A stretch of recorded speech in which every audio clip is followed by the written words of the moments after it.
Hello बच्चों, आप सभी का बहुत बहुत स्वागत है आपकी अपनी ई पाठशाला में। मेरा नाम है दिनेश और हम कर रहे हैं क्लास 8 का चैप्टर नंबर 4 जिसका नाम है डाटा हैंडलिंग। तो आज जो वीडियो होगी हमारी इंपॉर्टेंट वीडियो है बहुत ज़्यादा, क्योंकि हम इस चैप्टर के बारे में जो भी इंट्रोडक्शन इस चैप्टर का, यानी कि जो भी हम इस चैप्टर में इंपॉर्टेंट टॉपिक्स पढ़ने वाले हैं वो आज हम सारे कवर कर लेंगे। ठीक है, जो कि हमको जब भी हम इस चैप्टर को करें, एक्सरसाइज के क्वेश्चन करेंगे जब हम इसके, तो हमको कोई भी प्रॉब्लम नहीं होगी। ठीक है, तो देख लेते हैं एक बार जल्दी जल्दी हम अपनी सरसरी नज़र मार देते हैं इसके ऊपर और देख लेते हैं कि इस चैप्टर में कौन से इंपॉर्टेंट टॉपिक हैं। ठीक है, तो चलो देख लेते हैं हमको क्या क्या पढ़ना है इसके अंदर। हमको पढ़ना है पिक्टोग्राफ। यहाँ पे कुछ पिक्टोग्राफ है। पिक्टोग्राफ क्या होता है? पिक्टोग्राफ का मतलब होता है कि कोई भी डाटा हो हमारे पास, उसको हम पिक्चर की मदद से रिप्रेजेंट कर दें। ठीक है, पिक्चर की मदद से। उसके बाद बार ग्राफ होता है, यानी कोई भी डाटा हमको क्या करना होता है, बार की मदद से रिप्रेजेंट करना होता है। ठीक है, ये देखो यहाँ पे बार बने हुए हैं, है ना। वैसे ही हमारे पास डबल बार ग्राफ आता है। डबल बार ग्राफ में हम डबल बार बनाते हैं।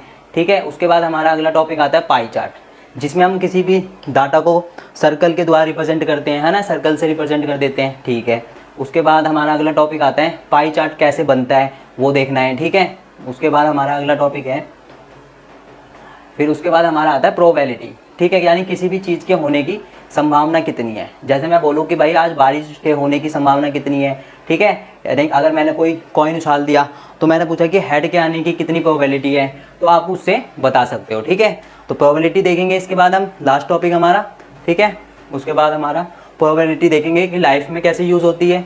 ठीक है, और उसके बाद हम एक्सरसाइज के क्वेश्चन करके इस चैप्टर को कंप्लीट कर देंगे। तो चलो हम चलते हैं अपने टॉपिक्स पे। तो टॉपिक्स कौन से हमारा पहला टॉपिक्स है पिक्टोग्राफ। पिक्टोग्राफ का मतलब होता है किसी भी डाटा को पिक्चर की मदद से रिप्रेजेंट करना। जैसे एग्जांपल देख सकते हैं, जैसे हम मान लो कि एक दुकानदार है, वो क्या करता है, वो कोई पेन की दुकान है उसकी, या पेंसिल, कोई भी चीज़ ले लो, अपनी पढ़ाई से रिलेटेड कोई भी चीज़ ले लो। मान लो कि हमारे पास एक बॉक्स है। ठीक है, एक दुकानदार है, वो बॉक्स सेल करता है। ठीक है, अगर मान लो कि एक बॉक्स जो हमारा, ठीक है, एक बॉक्स हमारा मान लो 100 रुपये का है। ठीक है, एक बॉक्स हमारा कितने रुपए का है? 100 रुपये का एक बॉक्स। ठीक है, 100 रुपये का हमारा एक बॉक्स। और हम जब आधे बॉक्स को रिप्रेजेंट करेंगे तो हम किसके रुपए में रिप्रेजेंट करेंगे? 50 रुपये में। ठीक है, यानी कि आधा बॉक्स, अगर हम उसको आधा बॉक्स देंगे, ये हमारा पूरा बॉक्स हो गया। हम अगर किसी को आधा बॉक्स देंगे, अब किसमें क्या करते हैं हम लोग, मान लो हम ना एक दुकानदार है, ठीक है, वो हमको किसी भी चीज़ का, मान लो चॉकलेट का बॉक्स है या किसी भी चीज़ का बॉक्स है, कुछ भी बॉक्स मान लो, एक बॉक्स को वो 100 रुपये में बेच देता है। ठीक है, एक पूरा बॉक्स भर के वो 100 रुपये में उसको सेल कर देता है। अगर भाई मैं उसके पास गया, मैंने कहा कि ऐसा करो अंकल, आधा बॉक्स दे दो हमको, तो वो क्या बोलेगा, भाई आधा बॉक्स 50 रुपये का है। ठीक है, आधा बॉक्स काट के दे दूंगा तेरे को, भाई 50 रुपये दे दे मेरे को। मैं कहा ठीक है अंकल, आधा बॉक्स दे दो मेरे को, 50 रुपये ले लो मेरे से। ठीक है, ठीक है, तो आप देखो, अगर मान लो कि कोई आदमी गया, उनने बोला भाई यहाँ पे कि 100 रुपये का एक बॉक्स है, 50 रुपये का आधा बॉक्स है, बस इतना से याद रखो। ठीक है, अगर मान लो कोई गया उसके पास, उन्होंने बोला कि मेरे को 200 रुपये के चॉकलेट के बॉक्स दे दो, 200 रुपये के चॉकलेट के बॉक्स दे दो, तो मैं क्या करूँगा, 200 रुपये को कैसे पिक्टोग्राफ में, अब मैं पिक्टोग्राफ बनाऊँगा इसका, कैसे बनेगा मेरा पिक्टोग्राफ। मान लो अगर मैं 200 रुपये में सेल कर रहा हूँ, मेरे को किसी ने 200 रुपये दिए। ठीक है, मेरे को किसी ने 200 रुपये दिए, तो मेरे को पता है कि एक बॉक्स जो है मेरा पूरा 100 रुपये का है ना, और आधा बॉक्स 50 रुपये का है। तो मैं 200 रुपये में उसको कितने बॉक्स दे दूँगा, 200 रुपये में मैं उसको 2 बॉक्स दे दूँगा। ठीक है, 200 रुपये में मैं उसको 2 बॉक्स दे दूँगा। ठीक है, अगर यही मान लो किसी ने मेरे को 350 रुपये दे दिए, 350 रुपये दे दिए, और उसने मेरे को बोला कि भाई मेरे को चॉकलेट के बॉक्स दे दे, तो मैं उसको कितने बॉक्स दूंगा बताओ। पहले तो मैं इसको 3 बॉक्स दे दूंगा, 100 रुपये के, है ना, 100 रुपये के मैं इसको 3 बॉक्स दे दूंगा। ये लो भाई 3 बॉक्स दे दिए। ठीक है, अब वो बोलेगा 50 रुपये के, तो मैं बोलूँगा भाई 50 रुपये का ये ले आधा बॉक्स, 50 रुपये का आधा बॉक्स ले ले। ठीक है, वैसे ही अगर मेरे को उसने 150 रुपये दिए, बोला भाई मेरे को चॉकलेट के बॉक्स दो, मैं क्या करूँगा, उसको एक बॉक्स तो पूरा दे दूंगा और एक बॉक्स आधा दे दूंगा। ठीक है, यानी 150 रुपये के बॉक्स हो गए मेरे, 100 रुपये का ये, आधा रुपये का ये। ठीक है, और मैंने यहाँ पे बता भी रखा है पहले कि 100 रुपये का मेरे को पूरा बॉक्स देना है और आधा बॉक्स कितने रुपये का देना है, 50 रुपये का। ठीक है, तो यही हमारा पिक्टोग्राफ है, यानी कि हमने किसी भी डाटा को पिक्चर की मदद से रिप्रेजेंट कर दिया, बस सिंपल। ठीक है, अगला टॉपिक देखो, अगला टॉपिक क्या है हमारा, अगला टॉपिक है हमारा बार ग्राफ। यानी कि हम पे डाटा होगा, हम उसको बार की मदद से रिप्रेजेंट करेंगे। कैसे, देखो, मान लो हमारे पास एक्स एक्सिस वाई एक्सिस होती है ना, एक्स एक्सिस वाई एक्सिस, और यहाँ पे अगर मान लो कि मेरे पास किसी स्कूल में गया मैं बच्चों के पास, मैंने कहा कि सब्जेक्ट लिख देता हूँ और यहाँ पे मार्क्स लिख देता हूँ, ठीक है। मैंने कहा कि भाई हिंदी में कितने मार्क्स आए हैं बच्चों के, हिंदी में कितने मार्क्स आए हैं ज़्यादातर बच्चों के। सबने बोला कि भाई मेरे तो 50 मार्क्स आए हैं, ठीक है। मैंने किसी बच्चे से पूछा हिंदी में कितने मार्क्स आए हैं, तो उन्होंने मेरे को बोल दिया कि 50 मार्क्स आए हैं, ठीक है। वैसे इंग्लिश में मैंने पूछा कितने मार्क्स आए हैं, उन्होंने बोल दिया मेरे को 60 मार्क्स आए हैं। मैंने कहा ठीक है भाई 60 मार्क्स आए हैं, चलो। मैथ में बताओ, मैथ में कितने मार्क्स आए हैं। मैथ में उन्होंने बोल दिया कि हमारे 75 मार्क्स आए हैं मैथ में, ठीक है। मैंने कहा ठीक है भाई 75 मार्क्स आए होंगे, चलो अगला चलो। साइंस में बोल दिया कि मेरे 80 मार्क्स आए हैं। मैंने कहा ठीक है 80 मार्क्स आए, चलो ठीक है। अब मेरे पास ये हमारे पास मान लो सब्जेक्ट हो गए, ये हमारे पास मार्क्स हो गए। अब देखो इसको बार ग्राफ में कैसे रिप्रेजेंट करना है, बार की मदद से, ठीक है। तो यहाँ पे क्या लिखेंगे हम, सब्जेक्ट लिखेंगे। यहाँ पे मैंने हिंदी लिख दिया, ठीक है, और यहाँ पे मैंने इंग्लिश लिख दिया, यहाँ पे मैंने मैथ लिख दिया, यहाँ पे मैंने साइंस लिख दिया, ठीक है। और देखो मेरे पास नंबर है, नंबर कितने हैं मेरे पास, मैक्सिमम कहाँ तक है 80 तक। तो देखो कैसे लेना है इनका गैप, यहाँ से 0 से 10, 10 से 20, 20 से 30, 30 से 40, 40 से 50, 50 से 60, 60 से 70 और 70 से 80, यहाँ तक मान लो, ठीक है, 70 से 80। अब देखो हिंदी में कितने मार्क्स आए हैं बच्चों के, 50। हिंदी में कितने मार्क्स आए हैं, 50, 50 हमारे ये ना, हिंदी में कितने आए हैं 50, बस बना दिया बार, ठीक है। इंग्लिश में कितने आए हैं 60, इंग्लिश में कितने मार्क्स आए हैं बच्चों के 60 मार्क्स, तो 60 मार्क्स यहाँ पे मैंने 60 मार्क्स बना दिया, ठीक है। अब मैथ में कितने मार्क्स आए हैं बच्चों के, मैथ में आए हैं 75, तो 75 कहाँ होगा 70 और 80 के बीच में, तो 70 और 80 के बीच में यहाँ पे आएगा कहीं, है ना। मैथ में 75 हो गए, ठीक है। ये है हमारे बार, ठीक है। यही हमारा क्या है, ये हमारा क्या है बार ग्राफ, इसी को क्या कहते हैं हमारा बार ग्राफ, है ना। मैंने इसको कलर से करके दिखा दिया, ठीक है। अब देखो साइंस में कितने नंबर आए हैं बच्चों के, 80 नंबर, तो साइंस में कितने नंबर आए हैं बच्चों के 80 नंबर, तो ये हो गया हमारा सिंगल बार ग्राफ, ठीक है। अभी तो हमारे ये सिंगल बार ग्राफ हो गया। तो बार ग्राफ क्या होता है, किसी भी डाटा को बार की मदद से रिप्रेजेंट करना, ठीक है, बार ग्राफ होता है। चलो अब अगला टॉपिक देखो, इसी से रिलेटेड है डबल बार ग्राफ। अब डबल बार ग्राफ में क्या होता है, अब देखो मान लो कि हमारे स्कूल में, हम स्कूल में पढ़ते सारे बच्चे हैं ना, तो हमारे ना एग्जाम होते हैं, एक होता है हमारा फर्स्ट टर्म, एक होता है हमारा सेकंड टर्म, जिसको हम लास्ट में फाइनल टर्म बोल देते हैं, है ना। तो देखो अगर मान लो कि हमारे पास बच्चे हैं, हमारे ना दोनों पेपर हुए, ठीक है, फर्स्ट टर्म और सेकंड टर्म दोनों पेपर हुए हमारे, दो पेपर हो गए हमारे, फर्स्ट टर्म और सेकंड टर्म, और यहाँ पे मेरे पास सब्जेक्ट। मैंने कहा कि हिंदी में कितने बच्चों के नंबर आए हैं फर्स्ट टर्म में, तो उन्होंने बोला कि भाई 20 नंबर का हमारा टेस्ट हुआ था, 40 नंबर का ले लेते हैं। उन्होंने बोला कि, मैंने कहा भाई कितने नंबर आए, उन्होंने बोला कि 40 नंबर का हमारा टेस्ट हुआ था, 40 में से हमारे 35 नंबर आए, 40 में से हमारे 35 नंबर आए, ठीक है। उसके बाद फर्स्ट टर्म में सेकंड, फिर इंग्लिश में कितने आए बच्चों के नंबर, मैंने किसी से पूछा कि इंग्लिश में कितने आए, उन्होंने बोला 40 में से 40। मैंने कहा भाई बहुत अच्छी बात है। फिर मैंने कहा मैथ में कितने नंबर आए, मैथ में कितने नंबर आए, मैथ में उन्होंने बोला मैथ में मेरे आए हैं 30 नंबर, ठीक है। मैंने कहा भाई बहुत अच्छी बात है। उन्होंने कहा, मैंने कहा भाई साइंस में कितने नंबर आए, साइंस में उन्होंने बोल दिया मेरे आए हैं 25 नंबर, ठीक है। मैंने कहा भाई बड़े बेकार नंबर आए हैं 40 में से 25, है ना।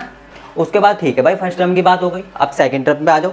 सेकंड टर्म में हमारा टेस्ट हुआ 40 नंबर का फिर से। मैंने कहा भाई कितने नंबर आए हिंदी में, तो उन्होंने बोला कि मेरे तो 40 में से 40 आ गए इस बार, ठीक है। यानी कि उसने अपने नंबर को बढ़ा दिया, पहले 35 आया था फिर 40 ले आया, भाई बहुत बढ़िया। उसके बाद इंग्लिश में उसके 35 आ गए, पहले 40 आए थे फिर 35 आ गए, नंबर थोड़े से कम हो गए, कोई बात नहीं। मैथ में उसके नंबर बढ़ गए, 35 आ गए मैथ में, ठीक है भाई कोई बात नहीं, मैथ में भी बढ़ गए नंबर। साइंस में 25 थे, अब इस बार उस बच्चे ने अपना नंबर बढ़ा लिया, 40 नंबर ले आया, ठीक है। अब देखो ये हमारे पास डाटा बन गया। अब इसको बार ग्राफ पे कैसे दिखाना है, तो ये देखो ये हमारे पास, ठीक है। अब देखो यहाँ पे क्या लिखते हैं, यहाँ पे हम लिखते हैं सब्जेक्ट, तो यहाँ पे हिंदी, इंग्लिश, मैथ, साइंस, ठीक है। यहाँ पे हम नंबर से लिखते हैं। हाईएस्ट कहाँ तक है भाई, हाईएस्ट हमारे 40 तक है, ठीक है। यहाँ पे 10, 20, 30, 40, 10, 20, 30, 40, ठीक है। फर्स्ट टर्म पे आ जाओ। फर्स्ट टर्म को दिखाने पहले हिंदी में कितने नंबर हैं, 35 नंबर है। 35 नंबर कहाँ हो सकते हैं, 40 और 30 और 40 के बीच में, मैंने यहाँ पे दिखा दिया हिंदी, ठीक है। इंग्लिश में कितने नंबर है, इंग्लिश में 40 नंबर है, इंग्लिश में 40 नंबर है, मैंने यहाँ पे दिखा दिया कि इंग्लिश में 40 नंबर है, ठीक है। फर्स्ट टर्म की बात हो रही है, यहाँ पे फर्स्ट लिख दो, यहाँ पे भी फर्स्ट लिख दो, ठीक है। मैथ में कितने नंबर है, 30 नंबर है। मैथ में कितने नंबर है यहाँ पे, 30 नंबर। तो मैंने मैथ में यहाँ पे 30 नंबर लिख दिया। फर्स्ट टर्म की बात हो रही है तो फर्स्ट टर्म लिख दो, ठीक है। साइंस में कितने नंबर है, 25। साइंस में 25 नंबर है। 20 और 30 के बीच में आएगा तो यहाँ पे 25। फर्स्ट टर्म की बात हो रही है, फर्स्ट टर्म, ठीक है। अब चलो अब सेकंड टर्म पे चलते हैं। देखो अब सेकंड टर्म पे आ गए। सेकंड टर्म में क्या हुआ, हिंदी में कितने नंबर आ गए, 40 नंबर, ठीक है। तो हिंदी में कितने नंबर आ गए, 40 नंबर आ गए। हिंदी में 40 नंबर आ गए, ठीक है। सेकंड टर्म की बात हो रही है तो सेकंड टर्म कर दो इसको। इंग्लिश में कितने नंबर आ गए, इंग्लिश में 35 आ गए भाई, 40 से घट के 35 हो गए। तो यहाँ पे हो जाएगा थोड़ा सा, है ना। तो इंग्लिश में कितने आ गए, 35, ठीक है। यहाँ पे सेकंड टर्म की बात हो रही है, सेकंड टर्म कर दो। उसके बाद मैथ में कितने आ गए, 35 मार्क्स। मैथ में 35 मार्क्स आ गए यानी यहाँ पर, ठीक है। मैथ में 35 आ गए तो यहाँ पे कर दो इसको थोड़ा सा बढ़ा के, ठीक है, यहाँ पे, ठीक है। सेकंड टर्म की बात हो रही तो सेकंड टर्म।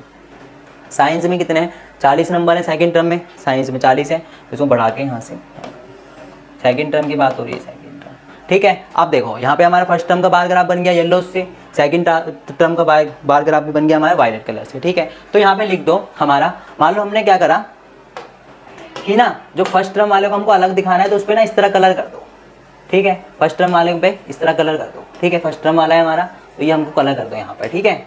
थोड़ा सा अलग दिखा दो इसको कि भाई हमारा ये फर्स्ट टर्म का था, हमने इस पर इस तरह कर दिया। और यहाँ पे ना लिख देते हैं, अलग से दिखा देते हैं। तो यहाँ पे हम ना मार्क्स को हम दिखा देते हैं कि जो हमारा फर्स्ट टर्म का मार्क्स था, फर्स्ट टर्म का, उसको बार ग्राफ पे किस तरह से दिखाया हमने, कलर करके, ठीक है, कलर करके। जो हमारा सेकंड टर्म का नंबर था, सेकंड टर्म के नंबर थे, वो हमारे बार ग्राफ में कैसे दिखाए हमने, खाली, ठीक है। ताकि जो चेक करने वाला है टीचर हमारा, उसको पता चल जाए कि फर्स्ट टर्म का भाई यहाँ बना रखा है, फर्स्ट टर्म का ये है सारा, है ना, और सेकंड टर्म का कौन सा है ये, ठीक है। तो यही होता है डबल बार ग्राफ। इसमें डबल बार ग्राफ बन गए, ठीक है। हमारे पास डाटा कुछ इस तरह का आएगा, है ना, उसमें 2 डाटा होंगे और हमको बार ग्राफ से इस तरह दिखाना है, ठीक है। तो ये डबल बार ग्राफ हो गया। अब देखो अगला टॉपिक है ऑर्गेनाइजिंग डाटा। डाटा को किस तरह ऑर्गेनाइज किया जाता है, ठीक है। डाटा को किस तरह ऑर्गेनाइज किया जाता है। अब देखो मान लो हमारे पास कुछ इस तरह के टॉपिक्स आते हैं इसके अंदर, जैसे मान लो हमारे पास अल्फ़ाबेट्स है, A B C D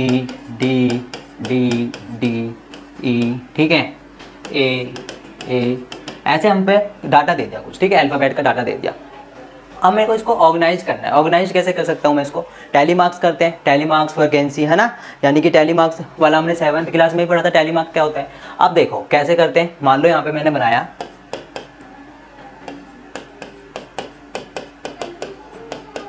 alphabet, ठीक है, यहाँ बनाया मैंने टैली मार्क, ठीक है, और यहाँ मैंने बनाया फ्रीक्वेंसी। अब देखो क्या करना होता है इसके अंदर। अल्फ़ाबेट है हमारे पास, कहाँ तक है अल्फ़ाबेट, हमारे पास डी तक है, ठीक है। अल्फ़ाबेट कहाँ तक है, डी तक है, ए बी सी डी तक है। अब देखो ए कितनी बार है, 1 2, कितनी बार है, 3 4 बार ये है ना। फ्रीक्वेंसी लिख दो, 4 बार ये है तो 4 लिख दिया। उसके बाद बी कितनी टाइम्स है, बी बार कितनी बारी है, 1 बारी। बी 1 बारी है, 1 बारी लिख दिया, ठीक है। सी कितने टाइम्स है, 1 टाइम्स, 2 टाइम्स, 3 टाइम्स और 3 टाइम्स, ठीक है। सी हमारा 3 टाइम्स है, सी लिख दिया हमने 3 टाइम्स। डी कितनी टाइम्स है हमारा, 1 टाइम्स, 2 3 4 टाइम्स है तो 4 लिख दिया, ठीक है। एक अल्फ़ाबेट हमारा हो रहा है ई भी लिख दो यहाँ पर, ठीक है। इसको थोड़ा छोटा कर दो, ई कर दो। ई की कितनी टाइम्स है, ई 1 बारी है, ठीक है, ये हमारे 1 बार है। अब देखो टैली मार्क कैसे बनता है, कितनी बार है, 4 कितनी बार है, सॉरी ए कितनी बार है, 4 टाइम्स। तो 1 2 3 4 हम क्या करते हैं, इस तरह डंडी से मतलब लाइन खींच के उसको दिखा देते हैं टैली मार्क्स में, ठीक है। कितनी बारी है, 4 बारी। तो 1 बारी 2 बारी 3 बारी 4 बारी हो गया। 5 बारी से ज़्यादा हम इसको नहीं करते। 5 बारी में हम क्या करते हैं, 1 बारी 2 3 4, 5वीं लाइन जो हमारी आएगी इन दोनों के ऊपर से काटती हुई आएगी, ठीक है। 5वीं लाइन को कैसे शो करते हैं, देखो अगर मान लो कोई चीज़ हमारी 5 है, मान लो ए को ना 5 कर लेते हैं, ए को 5 कर लेते हैं, ठीक है। यहाँ पे ए को मान लो मैंने 5 कर दिया। अब देखो 5 टाइम्स दिखाना है तो देखो कैसे दिखाएंगे, 1 2 3 4 और 5वीं बार ऐसे, ठीक है, काट देते ऊपर से। 7th क्लास में भी हमने करा था ये, है ना। अब देखो 1 बारी है तो 1 डंडी खींच दो, 3 बारी है तो 3 डंडी खींच दो, 4 बारी तो 4 डंडी खींच दो, एक बार ही तो एक घंटे खाए, तो बस टैली मार्क्स भी बन गया, फ्रिक्वेंसी भी बन गई। ये हमारा क्या होगा, ऑर्गेनाइजिंग डाटा। ये हमारा डाटा था, इसको हमने अच्छे से ऑर्गेनाइज कर दिया। अब देखो कोई मतलब मान लो कोई आया चेक करने के लिए डाटा का, भाई वो ऐसे कोई करेगा, मान लो चेक करना है उसको, तो ये कोई करेगा कि हमारी तरह गिनेगा 1 2 3 ऐसे करके, ऐसे नहीं करेगा, है ना। वो सीधा हमारा जो डाटा बनाया हमने जो हमारा ये ग्रुपिंग कराई, इसकी ऑर्गेनाइज करा है, सीधा इसको चेक करेगा कि भाई ए कितनी टाइम्स था, 5 बारी, ठीक है भाई। बी कितनी टाइम्स था, 1 बारी, सही है। सी कितनी टाइम्स था, 3 बारी, सही है। ठीक है, ऐसे करके चेक कर लेगा वो आसानी से, है ना। चलो अगला टॉपिक देखो, अगला टॉपिक क्या है, अगला टॉपिक है हमारा ग्रुपिंग डाटा। डाटा को कैसे ग्रुप किया जाता है, यानी ग्रुपिंग डाटा। इसमें देखो हम क्या करते हैं, इसमें हमारे पास जैसे हम मान लो किसी क्लास में गए, हमारी क्लास में बच्चे बहुत सारे होते हैं, बच्चे क्या है ना, स्कूलों में बच्चे बहुत सारे होते हैं, एक एक क्लास में 40 40 50 50 बच्चे होते हैं। ठीक है, तो मान लो टेस्ट हुआ हमारा, 50 नंबर का टेस्ट हुआ, तो उसमें कितने सारे बच्चे ऐसे होंगे जिनके 50 में से 10 नंबर भी आए होंगे, 20 नंबर भी आए होंगे, 30 नंबर भी आए होंगे, है ना। कितने सारे बच्चे ऐसे होंगे, मान लो जैसे किसी मान लो कोई राम श्याम मोहन सोहन ये सारे पढ़ रहे हैं, बहुत सारे बच्चे पढ़ सकते हैं, ठीक है, नकुल वकुल कोई भी है। मान लो कि राम के भी 50 नंबर आ गए, श्याम के भी 50 नंबर आ गए 50 में से, है ना। तो ऐसे कितने और बच्चे भी होंगे जिनके 50 में से 50 आए होंगे, कितने बच्चे होंगे जिनके 50 में से 10 नंबर आए होंगे, 20 नंबर आएंगे, 5 नंबर आएंगे, कुछ फेल भी हो गए होंगे, है ना। कुछ नालायक होते हैं जो फेल हो जाते हैं। ठीक है, तो देखो कैसे हमको ग्रुपिंग कैसे किया जाता है डाटा की। इसमें हम लोग क्या करते हैं, इसमें हम लोग क्लास इंटरवल लेते हैं। क्लास इंटरवल हो गया, टैली मार्क हो गया और फ्रिक्वेंसी हो गई। तो देखो कैसे करते हैं हम, इसके अंदर हमारे पास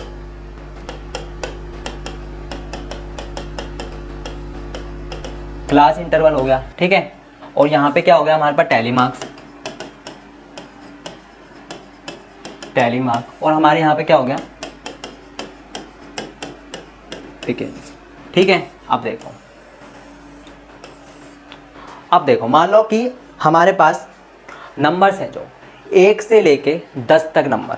सबसे पहले हमने लिया कि भाई 1 से लेके 10 तक नंबर, या 0 से ले लेते हैं। 0 भी तो आ जाते हैं किसी किसी बच्चों के, है ना। 0 भी आ जाते हैं, बच्चे जो पढ़ते नहीं होंगे 0 भी आ जाते हैं भाई, है ना। तो देखो हमने ले लिया कि भाई 0 से लेके 10 तक, 0 से लेके 10 तक मान लो 5 बच्चों के नंबर है, 0 से लेके 10 तक 5 बच्चों के नंबर है। ठीक है, यानी कि हमारी जो क्लास है, क्लास की स्ट्रेंथ है, उसमें 0 से लेके 10 तक 5 बच्चों के नंबर है। ठीक है, यानी 5 बच्चे ऐसे हैं जिनके 0 और 10 के बीच में नंबर है। 0 से 10 तक में तो यही आ गए कि भाई 0 1 2 3 4 5 6 7 8 9, है ना, कोई भी नंबर हो सकता है। यानी कि मान लो किसी के 6 नंबर भी आ सकते हैं, किसी के 5 नंबर भी, किसी के 4 नंबर भी, है ना। तो हमने क्या करा, इसको गिनने से बेहतर हमने ये बना लिया कि 0 से लेके 10 तक के बीच में 5 बच्चों के नंबर हैं। ठीक है, उसके बाद 10 से लेके 20 तक में, 10 से लेके 20 तक में कितने बच्चों के नंबर हैं, मान लो 7 बच्चों के नंबर हैं। 10 से लेके 20 तक में 7 बच्चों के नंबर है, यानी किसी के 15 भी हो सकते हैं, किसी के 16 भी हो सकते हैं, 17 भी हो सकते हैं। ठीक है, 10 से लेके 20 तक में जो भी नंबर आएंगे मान लो कि उसमें 7 बच्चों के उतने नंबर हैं। ठीक है, उसके बाद 20 से लेके 30 तक, 20 से लेके 30 तक मान लो कि 8 बच्चों के नंबर हैं, 20 से लेके 30 तक 8 बच्चों के नंबर हैं। ठीक है, जैसे मान लो किसी बच्चे के 24 नंबर है, किसी के 25 है, किसी के 26 है, तो यानी कि क्या हो गया, 20 से लेके 30 तक में 8 बच्चों के नंबर हैं। ठीक है, 30 से लेके 40 तक में, 30 से लेके 40 तक में 10 बच्चों के नंबर हैं। ठीक है, 30 से लेके 40 तक में 10 बच्चों के नंबर हैं, यानी कि कुछ बहुत सारे ऐसे बच्चे भी हैं, 10 बच्चे ऐसे हैं यानी कि जिनके 30 और 40 के बीच में नंबर आए हैं। अब देखो इसका फ़ायदा क्या होता है, मान लो हमारी क्लास में कोई आया, हमसे उसने पूछा कि भाई यहाँ पे 5 नंबर कितने बच्चों के हैं, तो बच्चे ऐसे क्या कहेंगे भाई, खड़े हो जाएंगे, हाथ ऊपर कर लेंगे, कुछ भी कहेंगे, बोलेंगे भाई हमारे हमारे हमारे, है ना। तो इससे बेहतर है कि हम अपना एक डाटा बना के रखें, उसमें बोल दें कि भाई हमारे जो 0 से लेके 10 तक के बीच में नंबर है ना, वो 5 बच्चों के नंबर हैं, और वो 5 बच्चे हम बता दें। ठीक है, 10 से लेके 20 तक में हमको पता है कि भाई 7 बच्चों के नंबर है। कोई पूछेगा हमारे 10 से लेके 20 तक में कितने बच्चों के नंबर है, तो हम बोल देंगे कि हमारी क्लास में 7 बच्चों के नंबर है, कम से कम 10 से 20 तक में, यानी कि 11 भी हो सकता है, 12 भी, 13 भी, 14 भी, 15 भी, कुछ भी हो सकता है। ठीक है, तो देखो अब इसका टैली मार्क बना लो, 1 2 3 4 5, 7 है, 1 2 3 4 5 6 7, 8 है, 1 2 3 4 5 6 7 8, 10 है, 1 2 3 4 5 1 2 3 4 5, बस सिंपल। ठीक है, तो इसको क्या कहते हैं हम, ग्रुपिंग डाटा। डाटा को कैसे ग्रुप किया जाता है, ठीक है, यानी कि डाटा को कैसे ग्रुप में बता दिया जाता है कि 0 से लेकर 10 तक में इतने नंबर हैं, इतने नंबर है। ठीक है, चलो अगला टॉपिक है हमारा पाई चार्ट। अब देखो पाई चार्ट कैसे बनाया जाता है। पाई चार्ट क्या होता है कि किसी भी हमारे जो भी हमारा डाटा है उसको सर्कल से रिप्रेजेंट करना, यानी सर्कल के अंदर रिप्रेजेंट करना। कैसे, देखो जैसे हम मान लो कहीं पे हम किसी स्कूल में गए या किसी अकेडमी में या कहीं पे भी गए हम बच्चों के पास, हमने बच्चों से पूछा कि ये बताओ कि फुटबॉल कितने बच्चे खेलते हैं, तो उन्होंने बोला कि लगभग 50% बच्चे हमारे जो स्कूल में हैं वो फुटबॉल को पसंद करते हैं। 50% बच्चे किसको पसंद करते हैं? फुटबॉल को पसंद करते हैं मान लो, ठीक है। और क्रिकेट को कितने पसंद करते हैं? क्रिकेट को कितने पसंद करते हैं? 30% पसंद करते हैं, ठीक है भाई, 30% पसंद करते हैं। और मान लो हमने टेनिस को पूछ लिया, तो मान लिया कि 20% पसंद करते हैं, ठीक है। तो इसको क्या कहते हैं हम? इसी को हम, अगर हमने इसको रिप्रेजेंट करना है सर्कल के अंदर, कैसे? देखो मान लो यहाँ पे हमने इसको बांट दिया ऐसे करके, ठीक है। और हमने बता दिया कि जो 50% है, 50% कितने पसंद करते हैं? फुटबॉल को, ठीक है। 30% पसंद करते हैं किसको? क्रिकेट को। और टेनिस को कितने पसंद करते हैं? टेनिस को पसंद करते हैं हमारे 20% बच्चे, ठीक है। और बाकी हुए बच्चे सारे गेम खेल लेते हैं। हमने बोला भाई जो बाकी बचे हुए बच्चे हैं वो सारे गेम खेल लेते हैं। तो यही होता है हमारा पाई चार्ट। भाई इसमें क्या करते हैं हम, जो हमारे पास डाटा है उसको हम सर्कल के अंदर रिप्रेजेंट कर देते हैं। अब देखो अगला टॉपिक है हमारा कि पाई चार्ट बनता कैसे है, ठीक है। पाई चार्ट मेन है हमारा, पाई चार्ट बनता कैसे ये भी देखना है हमको, है ना। अब देखो इसमें क्या करते हैं हम लोग, मान लो हमारे पास यही स्पोर्ट्स ले लेते हैं अपना, जैसे हमने स्पोर्ट्स ले लिया, क्रिकेट ले लिया, ठीक है। स्पोर्ट्स में हम क्रिकेट ले लिया हमने, ठीक है। टेनिस ले लिया, और क्या ले सकते हैं, मान लो फुटबॉल ले लेते हैं, फुटबॉल ले लिया, ठीक है। 3 ले लो अभी हमको समझना है इसे, ठीक है। अब देखो हम क्या करते हैं, हमने पूछा कि भाई क्रिकेट कितने बच्चे खेलते हैं, ठीक है। उन्होंने बोला 50% बच्चे खेलते हैं, ठीक है। हमने कहा ठीक है भाई अच्छी बात है, 50% खेलते हैं, ठीक है। हमने पूछा टेनिस कितने खेलते हैं, उन्होंने बोला 25% खेलते हैं, हमने कहा ठीक है। फुटबॉल कितने खेलते हैं, उन्होंने बाकी बचे हुए 100% में से 50% क्रिकेट खेलते हैं, टेनिस 25% और फुटबॉल 25%, हमने कहा ठीक है अच्छी बात है। उसके बाद क्या होगा, उसके बाद हम बनाते हैं इसके अंदर फ्रैक्शन, ठीक है। पाई चार्ट बनाने के लिए हमको क्या चाहिए होता है, फ्रैक्शन। अब देखो फ्रैक्शन, ठीक है। पाई चार्ट बनाने के लिए हमको चाहिए होता है इसका फ्रैक्शन। 50% का मतलब क्या होता है, 50/100। 25% का मतलब होता है 25/100। 25% का मतलब होता है 25/100। 50 एकम 50, 1/2, 25 1/4, 1/4, ठीक है। तो हमारे क्या बन गया, फ्रैक्शन में आ गया। अब देखो अब अगला होता है हमारे इसके अंदर, अगला क्या होता है हमारे इसमें, अगला आता है हमारा इसके अंदर फ्रैक्शन। मान लो हम हमारे पास क्या हो गया, फ्रैक्शन में डाल दिया। उसके बाद क्या आता है हमारे पास, सेंट्रल एंगल। अब देखो इसके अंदर हम सेंट्रल एंगल निकालते हैं, सेंट्रल एंगल निकालना, सेंट्रल एंगल, ठीक है। सेंट्रल एंगल कैसे निकालते हैं, देखो 1/2 फ्रैक्शन लेते हैं, फ्रैक्शन को किससे मल्टीप्लाई करते हैं, हमेशा 360 से, क्योंकि जो पूरा सर्कल होता है वो 360 का होता है ना। अब हम निकाल रहे हैं कि भाई जो हमारा 360 में से 1/2 कितना पार्ट है, ठीक है। 360 में से 1/4 निकालेंगे, 1/4 निकालेंगे 360 में से। आप देखो कितना आएगा यहाँ पे, 180, कितना आएगा यहाँ पे 90, कितना आएगा यहाँ पे 90, ठीक है। 180 90 90 आ गया, ठीक है। अब देखो अब क्या करना है, इसको पाई चार्ट के ऊपर शो कर दो। पाई चार्ट के ऊपर कैसे शो करना है, मान लो देखो यहाँ पे हमने पाई चार्ट बना दिया, ये हमने सर्कल से रिप्रेजेंट करते हैं, ठीक है। कहीं से हमने यहाँ पे सेंटर बना दिया, सेंटर बना दिया इसका, ठीक है। सेंटर पे रख के तो खींचेंगे इसको, है ना, तभी तो पाई चार्ट बनेगा पूरा, जब तो सर्कल बनेगा, ठीक है। अब यहाँ से यहाँ तक हमने रेडियस बना दिया, ठीक है। अब देखो हमको कितना चाहिए, 180 चाहिए, है ना। यानी क्रिकेट कितने लोग खेलते हैं, 180%, तो हम इसको यहाँ से मिलाएंगे यहाँ, तो ये कितना बन गया पूरा 180, ठीक है। 180 कितने लोग खेलते हैं, क्रिकेट खेलते हैं, तो हमने लिख दिया भाई क्रिकेट खेलते हैं। 90 चाहिए, यहाँ से यहाँ काट दो, 90 बन गया, है ना। तो ये कितने खेलते हैं, 90 क्या खेलते हैं, टेनिस खेलते हैं। 90 कितने लोग खेलते हैं, टेनिस खेलते हैं। फुटबॉल 90%, यानी कि 90% यहाँ पे भी आ गया। 90% कितना खेलते हैं, टेनिस खेलते हैं, है ना। फुटबॉल खेलते हैं, तो यहाँ पे फुटबॉल। बस बन गया हमारा पाई चार्ट, सिंपल है बिल्कुल, ठीक है। पाई चार्ट बनाने के लिए हमको क्या क्या चीज़ें चाहिए, सबसे पहले हमारे पास कुछ डाटा होगा इस तरह का, हमको उससे फ्रैक्शन फाइंड करना है, उसके बाद सेंट्रल एंगल फाइंड करना है, ठीक है। तो जब हम क्वेश्चन करेंगे तो और अच्छे से समझ में आ गया होगा। वैसे इसके अंदर इतना कुछ समझने वाला है नहीं, है ना, क्योंकि हमने ये पहले भी पढ़ा था। देखो यहाँ पे हमारे पास इतना डाटा तो हमको दे के रखते हैं, गिवन देते हैं, उसके बाद हमको फ्रैक्शन निकालना होता है और सेंट्रल एंगल। सेंट्रल एंगल कैसे निकालते हैं, फ्रैक्शन को 360 से मल्टीप्लाई करके, ठीक है। तो हमारा अगला टॉपिक क्या है, अगले टॉपिक पे चलते हैं। अगला टॉपिक है हमारा प्रोबेबिलिटी। प्रोबेबिलिटी मतलब होता है किसी भी चीज़ के होने की कितनी संभावना है, ठीक है। तो इसका फॉर्मूला होता है, अगर मान लो कि अगर मैंने बोला कि अगर मैंने कोई कॉइन को उछाला, तो मैंने बोला कि इस कॉइन में हेड आने की कितनी प्रोबेबिलिटी है, ठीक है। तो एक सिक्के में या तो हेड होता है या तो टेल होता है, ठीक है। हेड आने की प्रोबेबिलिटी कितनी है, एक बार ही है, कितने में से, दो में से, है ना, तो 1/2। टेल आने की कितनी प्रोबेबिलिटी है, टेल आने की एक प्रोबेबिलिटी है, कितने में से, दो में से, है ना, 1 में से 2, ठीक है। और अगर मैंने डाइस उछाली, डाइस होती है जिसको हम लूडो कहते हैं ना, डाइस सी होती है, उसमें 6 नंबर होते हैं, है ना, 1 2 3 4 5 6, 6 नंबर होते हैं। अगर मैंने कहा कि इन 6 में से 4 कितनी बार आ सकता है, तो 4 एक ही बार आ सकता है, कितने में से, 6 में से। अगर मैंने बोला 5 कितनी बार आ सकता है, तो 5 कितनी बार आ सकता है, 5 एक ही बार ही तो आ सकता है, कितने में से, 6 में से, ठीक है। अगर मैंने कहा 3 कितनी बार आ सकता है, तो 3 एक ही बार ही आ सकता है ना, कितने में से, 6 में से, 1 2 3 4 5 6, ठीक है। और जैसे अगर मैंने बोल दिया इसमें कि हमारे पास,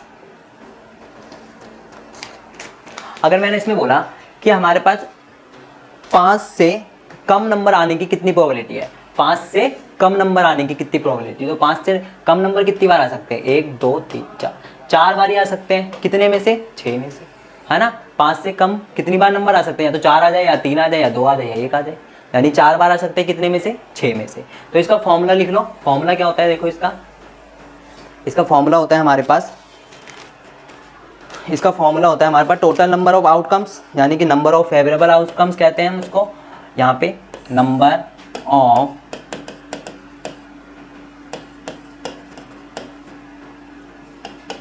फेवरेबल